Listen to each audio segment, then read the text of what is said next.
उत्तर प्रदेश का जिला बरेली जो पिछले कुछ वक्त से बड़ी आपराधिक घटनाओं को लेकर चर्चा में बना है, वहां 10 महिलाओं की सिलसिलेवार तरीके से हत्या की एक ऐसी घटना पुलिस का सिरदर्द बनी है, जिसमें 9-10 महीने बाद भी पुलिस कातिल तक नहीं पहुंच सकी है।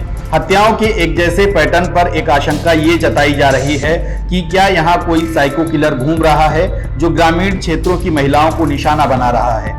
पुलिस की चौकसी और जागरूकता के बाद इस तरह की घटनाएं फिलहाल के लिए थम गई हैं, लेकिन कातिल अभी भी आजाद है।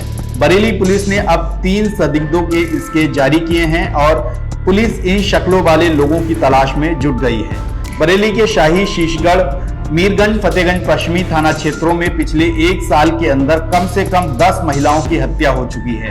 हत्यारों ने एक ही तरह से इन हत्याओं को अंजाम दिया है। वे गांव देहात के सुनसान इलाकों को चुन रहे हैं और वहां महिलाओं की साड़ी से उनका गला घोंटकर हत्याएं कर रहे हैं। बताते हैं कि पहले तो महिला को टारगेट किया जाता है, फिर उसका अपहरण करके मौत के घाट उतार दिया जाता है। इस पैटर्न पर शीशगढ़ इलाके में अनीता देवी नाम की महिला की आखिरी हत्या हुई थी। उसके बाद आईजी और एसएसपी ने यहां का दौरा किया था और पूरे इलाके में चप्पे चप्पे पर फोर्स का मूवमेंट बढ़ा दिया था। बरेली पुलिस की 60 टीमें इन महिलाओं के हत्याकांड की जांच में जुटी हैं। ग्रामीण क्षेत्रों में जागरूकता से लेकर सतर्कता तक घटनाओं को रोकने के लिए हर तरीका अपनाया जा रहा है। हत्याओं का यह सिलसिला पिछले साल 2023 में शाही, शीशगढ़ इलाके से शुरू हुआ था। खेत खलिहानों में काम करके घर लौट रही महिलाओं की हत्या कर दी गई थी। इनकी उम्र कोई 45 से 46 वर्ष के आसपास रही होगी। बताते हैं कि अब तक जो भी हत्याएं हुई हैं वो इसी उम्र के आसपास की महिलाओं की हुई हैं। शाही इलाके में 2 जुलाई 2024 की एक महिला की हत्या की गई थी। इसके बाद पुलिस और ज्यादा अलर्ट हो गई। ग्रामीण क्षेत्रों में पुलिस की गश्त बढ़ाने का असर यह हुआ कि किलर साइलेंट हो गया और तब से कोई घटना सामने नहीं आई है। लेकिन किलर कौन है, ये सवाल पुलिस से लेकर आम लोगों को बेचैन किए है। पुलिस की टीमें लगातार उसकी तलाश में जुटी हैं और 3 संदिग्धों के स्केच तैयार किए गए हैं। पुलिस उनकी तलाश में खाक छानने लगी है। ये तीनों स्केच 2 जुलाई की घटना के बाद लोगों से पूछताछ के आधार पर तैयार किए गए हैं। बरेली में महिलाओं की सिलसिलेवार तरीके से हत्याओं का मुद्दा विधानसभा में भी उठ चुका है।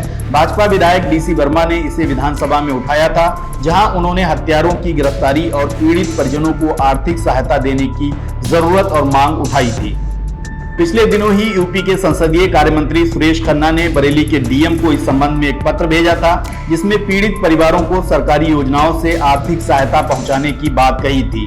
उधर सरकार के संज्ञान लेने के बाद पुलिस और प्रशासन एक बार फिर से इस मुद्दे पर सक्रिय हो गया है। हालांकि पुलिस पहले दिन से ही इस केस को गहनता से जांच रही है, लेकिन किलर इतना शातिर है कि वह पुलिस के हत्थे नहीं चढ़ रहा है। बरेली के ग्रामीण इलाकों में सिलसिलेवार तरीके से 8-10 महीने के अंदर सामने आई इन घटनाओं के बाद ग्रामीण क्षेत्रों में दहशत का आलम देखा जा रहा है और महिलाएं जो रात के वक्त में भी बाहर निकलती थी, उन्होंने बाहर निकलना बंद कर दिया है। ग्रामीण क्षेत्रों में भी लगातार जागरूकता अभियान चलाया जा रहा है ताकि महिलाएं रात के वक्त बाहर न निकलें और इस तरह की घटनाएं सामने नहीं आ सके। बरेली पुलिस गांव देहात में लोगों से संपर्क करके इन स्केच के शक्ल वाले लोगों की तलाश में लगी हुई हैं। ये भी संदेश दे रही हैं कि ग्रामीण इलाकों में लोगों को जागरूक रखें और किसी भी अप्रिय घटना या संदिग्ध व्यक्ति नजर आए तो उसकी सूचना पुलिस को तत्काल दें।